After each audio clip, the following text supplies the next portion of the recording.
आवश्यकताओं की पूर्ति के लिए नया चीज़ लेने के बजाय पुरानी चीज़ों को रीयूज़ करिए और दूसरों को रीयूज़ करने के लिए दीजिए। और तीसरा, रिसाइकल करिए। किसी भी वेस्ट मटेरियल को आप बरसक रिसाइकल करके उसका पुनः उपयोग करिए।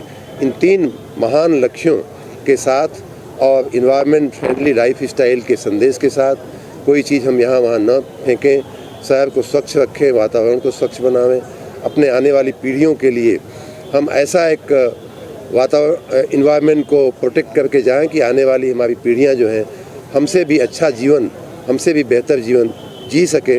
इस आशय के साथ आज का एक कार्यक्रम गया था। मैं लखनऊ वासियों को बहुत मुबारक देना चाहूँगा कि इतना बढ़िया आज की शाम अवध रही, हमारी इतना बढ़िया कार्यक्रम उन्होंने किया।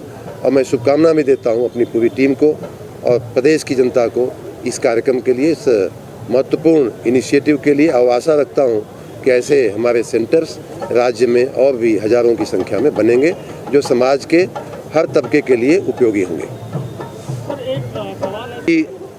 महत्वपूर्ण विषय पे ये कार्यक्रम रखा गया था। माननीय प्रधानमंत्री जी के इनिशिएटिव से लाइफ नाम का एक कार्यक्रम शुरू हुआ है देश में, जो लाइफ ऐसा करके उसका नाम है लाइफ। उसमें समाज को दिशा देने का प्रयास है माननीय प्रधानमंत्री जी का कि हम ऐसी लाइफ स्टाइल अडॉप्ट करें, ऐसा जीवन जिएं, ऐसा जीवन शैली अपनी बनावें जो इन्वायरमेंट के लिए, प्रकृति के लिए फ़ायदेमंद हो, इन्वायरमेंट फ्रेंडली हो। तो उस बात को ध्यान में रखते हुए माननीय प्रधानमंत्री जी की प्रेरणा से 15 मई से 5 जून तक एक कार्यक्रम शुरू किया गया है। उसी के साथ और उसी को एक तरह से कॉम्प्लीमेंट करते हुए, उसी का पूरक बनते हुए एक दूसरा इनिशिएटिव RRR का था, रिड्यूस, रीयूज और रिसाइकिल। रिड्यूस का मतलब कि जो प्रकृति ने हमको दिया है और उसे अपनी आवश्यकताएं पूर्ण करते हुए जितना हम अपनी आवश्यकताएं कम कर सकते हैं, या कोई नई चीज़ लेने के बजाय, कोई नया सामान खड़ा करने के बजाय, क्या हम अपने इर्द गिर्द देख करके पहले से उपस्थित चीज़ को हम क्या उपयोग कर सकते हैं। क्या तो पहले हम अपनी नई चीज़ों को, अपनी आवश्यकताओं को रिड्यूस करें, पुरानी चीज़ों को रीयूज करें, या हमारे पास अगर उस चीज़ का उपयोग नहीं है तो दूसरों को रीयूज करने के लिए हम उसे दान दें, समाज के उपयोग में वो चीज़ आ सके, उस हिसाब से रीयूज। और तीसरा, अगर हम रीयूज नहीं कर सकते तो उसे यहाँ वहाँ फेंकने की बजाय, इसका आज के कार्यक्रम का एक ये भी संदेश था, ना थ्रो, मतलब कि आप फेंकिए मत कोई चीज़ यहाँ वहाँ फेंक।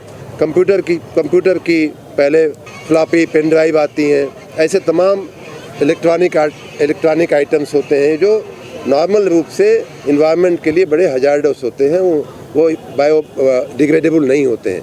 ऐसे नॉन बायोडिग्रेडेबल चीज़ों को हम यहाँ वहाँ फेंकने के बजाय, हमें अगर सही जगह पे हम फेंकेंगे और सही सेंटर पे ला करके हम जमा कर देंगे, जैसे ये सेंटर बना है, तो उसको हम रिसाइकल कर सकते हैं। तो जैसे मान लीजिए प्लास्टिक के सामान है, 1000 चीज़ें ऐसी इकट्ठी हुई, तो उन्हें हम रिसाइकल करके उनसे आप देख सकते हैं कि बगल में जो मगरमच्छ बना है या बगल में जो एक शो पीस बनी हुई काम कर रही है इको ग्रीन, और सिवरेज प्लांट पर कचरा इकट्ठा हो रहा है, रीयूज करके रिड्यूस करके बिजली बनाने की बात की गई थी, और अब एक शासन और उस कंपनी के बीच में तलवार की थी। ये कब तक मामला हल होगा और कैसे इन चीज़ों से आगे आप लोग उठेंगे, क्योंकि स्वच्छता के लिए बेहद जरूरी है। जिस कंपनी को टेंडर है उसी कंपनी से विवाद चल रहा है। इस विषय में नगर आयुक्त और हमारा विभाग लगातार उनके ध्यान पे है बात, और आपने जो चिंता व्यक्त किया है उस चिंता को ध्यान में रखते हुए, कानूनी पहलुओं को देखते हुए